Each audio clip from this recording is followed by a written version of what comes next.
Picture this, right? It's 2:16 p.m. in a bustling dental practice. Oh, the absolute worst time of day. Literally. The schedule is already running, a few minutes behind, which if you've ever spent any time managing or even just sitting in a dental office, is the exact moment the ambient stress really starts to simmer. Yeah, you can feel it in the air. Exactly.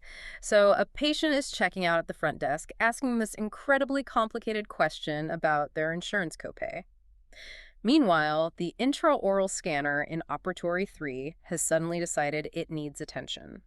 Naturally. Right. Someone else is frantically trying to print a referral letter for a periodontist, and the printer is just sitting there blinking that universally mocking red light. I know that light very well. We all do. And right then, amidst the absolute chaos, the phone rings.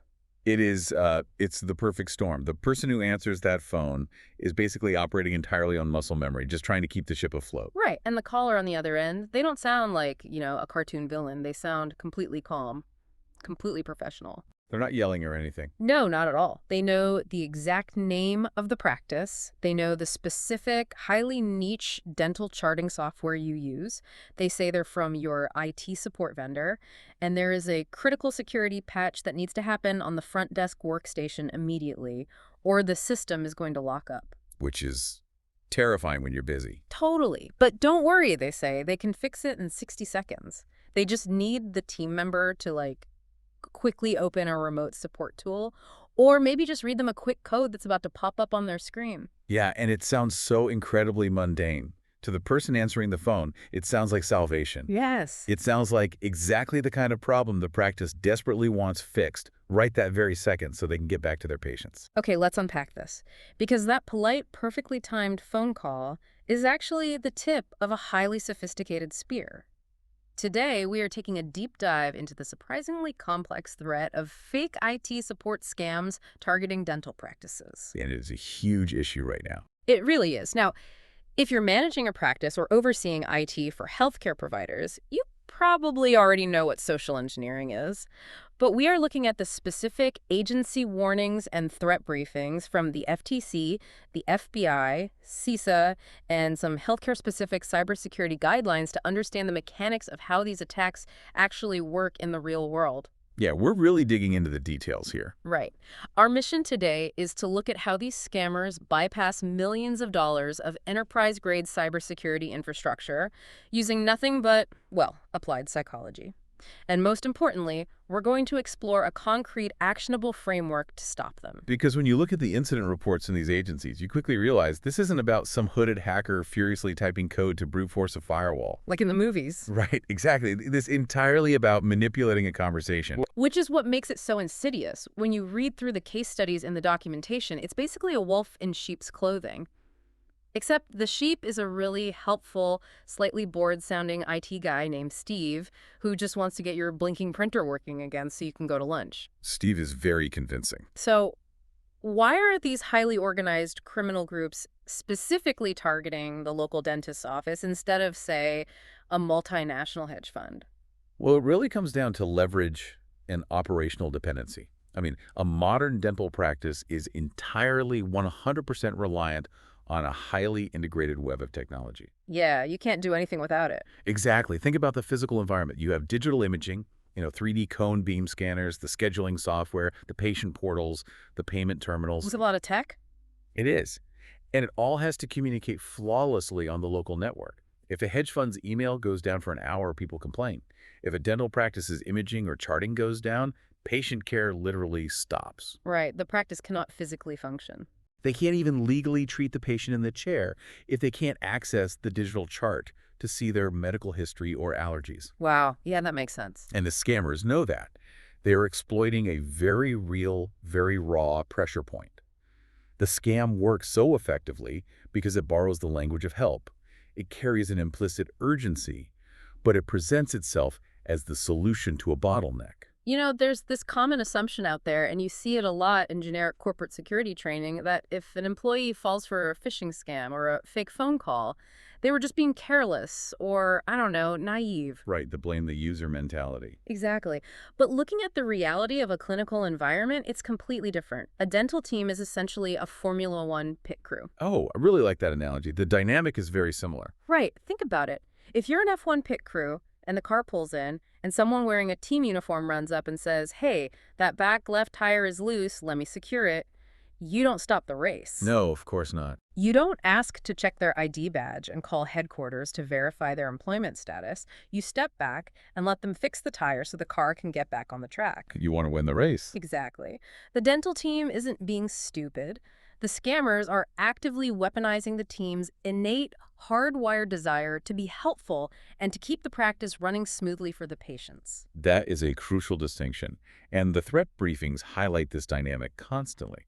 The attackers know that in a high-stress, patient-facing environment, the primary directive is always to resolve the immediate problem.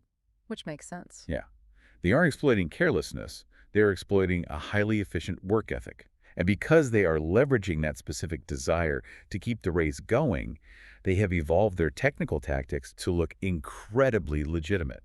They've learned how to manipulate the very tools we naturally rely on to verify who someone is. Here's where it gets really interesting, because the most obvious tool we all use, hundreds of times a day to decide if we should trust a caller is the screen on our phone. Right, the caller ID. And Canadian cybersecurity agencies like the CSE, alongside the FBI in the U.S., explicitly warn that caller ID is virtually meaningless in these scenarios. Wait, really? Meaningless? Yeah, completely. Fraudsters are highly adept at spoofing these numbers. Which means my phone screen literally says Microsoft support or Patterson Dental or whatever the local IT provider's name is. It looks entirely authentic. To the person answering the phone, yes. The visual evidence matches the auditory story the caller is telling. They claim to be from a trusted entity, Apple, Google, the specific imaging vendor the practice uses, and the screen confirms it. So you just believe it? Naturally. But the agencies warn that a familiar-looking number or name is absolutely not proof of legitimacy. The technology to fake that display is cheap, it's widely available, and incredibly easy to use. Okay, so caller ID is basically just a name tag that anyone can write their own name on at a networking event. That's a great way to put it. Hello, my name is Trustworthy IT Company. But it goes way beyond just faking a phone number. A lot of practices listening to this might be thinking, well, we require multi-factor authentication for everything. We have MFA, so even if they get a password, we're safe. Yeah, and that is perhaps the most dangerous false sense of security a practice can have right now. Really? Oh, absolutely. The Cybersecurity and Infrastructure Security Agency, CISA, provides some very stark warnings about this. MFA is a great tool, but it is not a silver bullet. Okay, so how are they getting around it? Scammers have developed highly effective methods to bypass it, primarily through a tactic known as push bombing, or MFA fatigue. I want to break this down because the mechanism of MFA fatigue is both brilliant and infuriating. Walk us through how that actually plays out for the person sitting at the front desk. Okay, imagine the scammer has already acquired an employee's password, maybe through a previous phishing email or a dark web data breach. Right. But they need that final MFA approval to actually log into the network. They will trigger the authentication system to send dozens, sometimes hundreds, of login approval requests to the employee's phone in rapid succession. So you're sitting there trying to check out a patient, and your phone or your smartwatch just starts buzzing relentlessly. It buzzes, it dings, the pop-ups just cover your screen. It is incredibly distracting. I would lose my mind. Everyone would. And right when the employee is at the peak of their frustration, the phone rings. It's Steve from IT. Oh, wow. He says, "Hey, I'm so sorry, we're doing a system update, and it's causing a glitch that's pinging your phone. Just hit approve on the next one that pops up, and that will clear the queue and make it stop." That is wild. They artificially manufacture the annoyance and then swoop in offering the solution to the annoyance.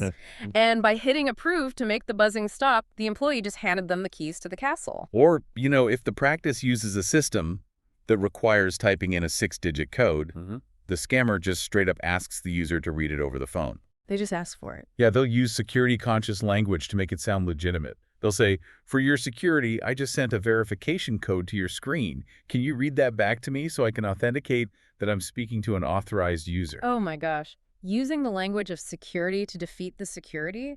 It's psychological judo. That's exactly what it is. So if we can't trust our own phones, because the caller ID can be faked and an MFA code isn't just a random string of numbers, but the actual literal keys to the network.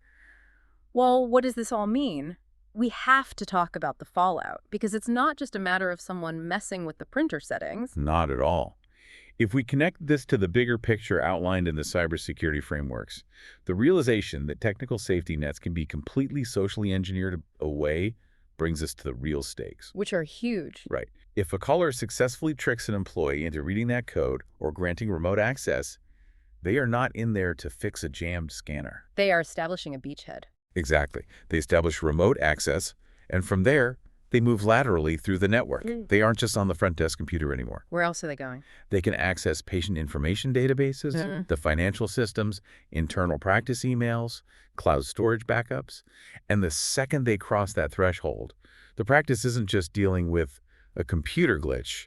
They're instantly triggering major legal, financial, and compliance obligations. Because healthcare data is arguably the most highly regulated data on the planet. Without a doubt. I want to replace an analogy I used to use. People used to say, this is like letting a fake plumber into your house and he steals your grandmother's jewelry or your tax returns. Which is bad enough. Right. But it's worse than that. Giving up that remote access code is like giving a stranger the master key card to an entire hotel just because he showed up in a polo shirt and said the lobby ice machine was broken. Yes. He doesn't just have access to the ice machine. He has access to every single room, the safe behind the front desk, and the security cameras. And the regulatory bodies treated exactly that seriously. The sources list the specific jurisdictional laws that come down like a hammer in these situations. Right. Tell me about those. In the Canadian private sector, you have PIPEDA's strict safeguard expectations for personal information. If the practice is in Ontario, you're dealing with FIPA, which specifically governs the protection of personal health information. And in the U.S.? In the U.S., you're instantly looking at violations of the HIPAA security rule regarding electronic protected health information. Okay, let's talk about the mechanics of that fallout. Because an audit or a HIPAA violation isn't just a piece of paper in the mail saying, hey, do better. What actually happens to a practice when a breach is discovered? It is a systemic disruption. First, the IT systems usually have to be taken offline entirely to stop the bleeding. Meaning you are canceling patient appointments. For days, if not weeks. Then expensive forensic IT teams have to be hired to comb through the servers to determine exactly what data was accessed. That sounds incredibly expensive. It is. And under laws like HIPAA or FIPA, if patient health records or financial data are compromised, the practice is legally mandated to notify the affected patients. You have to send a letter to your own patients telling them you lost their data. Yep. The reputational damage alone is catastrophic. It destroys patient trust. Add on top of that potential regulatory fines, the cost of providing credit monitoring for patients, and the sheer operational paralysis. It's a nightmare. A single polite phone call at 2:16 p.m. can trigger an international compliance nightmare. Which means a practice simply cannot rely on instinct alone. If the stakes are that high, you can't just hope that Mary at the front desk has a finely tuned gut feeling about who is on the phone. No, the ambient pressure of the clinic is too high and the scammers are too polished. Right. Every single practice needs a systematic, repeatable defense mechanism that a team member can execute flawlessly under pressure. And thankfully, the threat briefings provide exactly that. Agencies like the FTC and CISA offer very specific, actionable advice to counteract these specific psychological tricks. Let's get into the playbook then. What do they say? First, the FTC makes it explicitly clear on the financial side. Legitimate tech companies will never ask you to pay for a software update or a support ticket with retail gift cards, wire transfers, or cryptocurrency. Right. If Steve says you need to run to the pharmacy and buy 4 Apple gift cards to renew your antivirus, you are being scammed. It's a hard red flag. But what about the more subtle ones, the ones where they aren't asking for money, they just want that remote access or that MFA code? For those scenarios, the healthcare-specific security guidelines outline a fantastic, memorable framework to train staff. It's built around the acronym DENTAL. DENTAL. Okay, I do appreciate a good acronym when it comes to training. It functions as a sort of rapid scam decoder for anyone who picks up the phone. Exactly. Let's walk through the mechanics of it. It starts with D. D is for, does it demand speed? As we discussed, urgency is their primary weapon. If the caller is rushing you, telling you that you only have minutes before a system crashes, that is a massive blinking red flag. Because legitimate IT issues rarely require you to bypass standard procedure in 60 seconds. Right, which leads right into E, which is examine the claim. Examine the claim. This is about stepping out of the panic and looking at the context. Did we actually put a ticket in for this issue? Does this match the practice's normal IT process? Or did this guy just call completely out of the blue to tell us something is broken that we didn't even know was broken? That context is critical. It really is. And then N is notice what is being requested. Are they asking you to open a program like TeamViewer or AnyDesk? Are they asking you to read an MFA code aloud? Are they asking for passwords? The moment any of those specific requests are made, the employee needs to mentally slam on the brakes. Because those aren't troubleshooting steps, those are access requests. That is such a good point. Which brings us to T, and honestly, this is the step where the entire scam either succeeds or fails. T is take it out of band. Yeah, take it out of band is a bit of a technical phrase, but in practice it means one very simple thing. Hang up the phone. Hang on. Break the communication channel. You hang up, and you initiate a new call to your IT provider using the verified contact information you already have saved in your secure vendor file or password manager. You never use the callback number the caller provides. Never. And you never click a link they send to your phone? I want to really dig into this T step because hang up and verify sounds so easy on paper. It does. But human nature makes this incredibly difficult, especially here in North America and particularly in customer service environments like a medical front desk. We are socially conditioned to be polite. Oh, definitely. It feels aggressively rude to hang up on a human being who is calmly trying to help you. And beyond that, let's talk about the friction of making a mistake. This is huge. Let's say an employee gets flustered. They click a link or they accidentally read the code before they realize what they've done. Human instinct is to panic, close the window, and hide it. To just pray it wasn't a big deal. Exactly. How does a practice leadership actually normalize hanging up on people?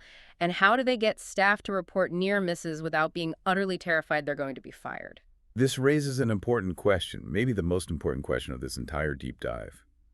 CISA focuses heavily on this exact friction point.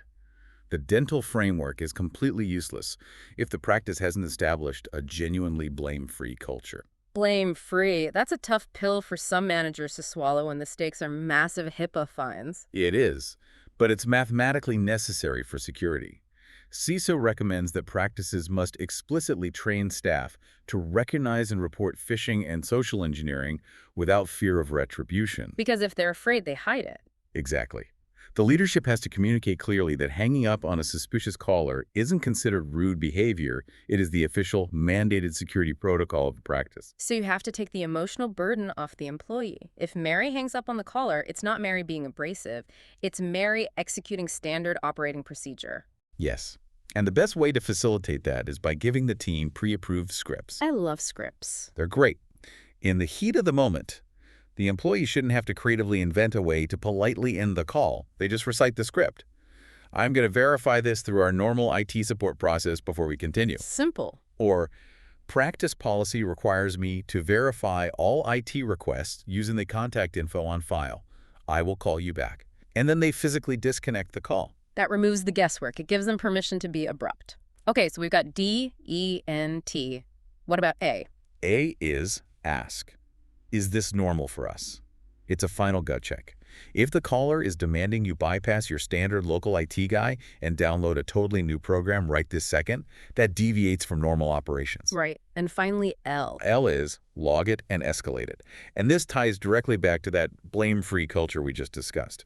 Whether you hung up on them or whether you accidentally clicked the link before realizing it was a scam, you escalate it to the practice manager or the owner dentist immediately. What's the script for that? The phrase the guidelines suggest staff use is, I'm escalating this because it involves access to our systems. Just matter of fact. Yeah, it shouldn't be a dramatic, tearful confession. It's just the system working exactly as intended. Because time is of the essence. If someone clicked the link, leadership doesn't yell at them. They say, thank you for telling me immediately, and they literally unplug the machine from the wall and call the real IT team. Precisely. If money was somehow sent, you contact the bank instantly. If systems were accessed, you lock them down and begin the incident response plan. And in Canada, you'd report it to the RCMP? Right, the RCMP and the Anti-Fraud Center. But absolutely none of that rapid response can happen if the employee is sitting there, paralyzed by the fear that admitting they were tricked will cost them their job. Wow. So to bring this all together for you listening, fake IT scams are devastatingly successful today, but they aren't successful because the attackers are using some uncrackable zero-day hacking software. No, not at all. They are successful because they weaponize the natural helpfulness, the operational efficiency, and the ambient urgency of a busy dental practice. They know exactly what buttons to push. The scammers know your schedule is behind. They know you need that scanner working. They know the blinking printer light is driving you crazy. They are entirely counting on you moving too fast to question the premise of their call. But by understanding the mechanics of how they operate, and by utilizing tools like the dental framework by forcing a pause, taking the communication out of band, relying on your own verified contact information rather than a spoofed caller ID, and fostering a culture where your staff can report absolutely anything suspicious without blame, you can literally stop a massive practice-destroying data breach with a single click of the end call button. It ultimately comes down to replacing the instinct to be immediately helpful with the instinct to immediately verify. Which brings me to a final, slightly chilling thought I want to leave you with today as you go back to your day. Oh boy. We've spent this entire time talking about how these scammers are currently just generic, confident voices on a phone, right? Steve from IT. Yeah. And our defense relies on taking a breath and realizing that Steve might not be who he says he is, even if the caller ID backs up his story. But if our greatest cybersecurity vulnerability today is human psychology, our innate, hardwired desire to be helpful and to fix problems quickly over the phone, how much more dangerous is this going to become in the very near future? It's a scary thought. Think about the rapid advancement of artificial intelligence. What happens when it's not a generic IT guy calling the front desk? What happens when AI can perfectly mimic not just the voice, but the exact emotional cadence, the specific phrasing, and the breathless urgency of your actual practice manager? Or a colleague you speak to every day. Right. Or the lead dentist calling from their cell phone while they're supposedly at a conference, demanding you grant access to a file. Yeah, that changes the game entirely. When our own ears can literally no longer tell the difference between a trusted, known colleague and a criminal operating a voice cloning algorithm thousands of miles away, how will we have to redefine what it means to trust a voice on the line? That is the frontier we are rapidly approaching, and it will require an entirely new level of vigilance. Something to keep in mind the next time the phone rings at 2:16 p.m.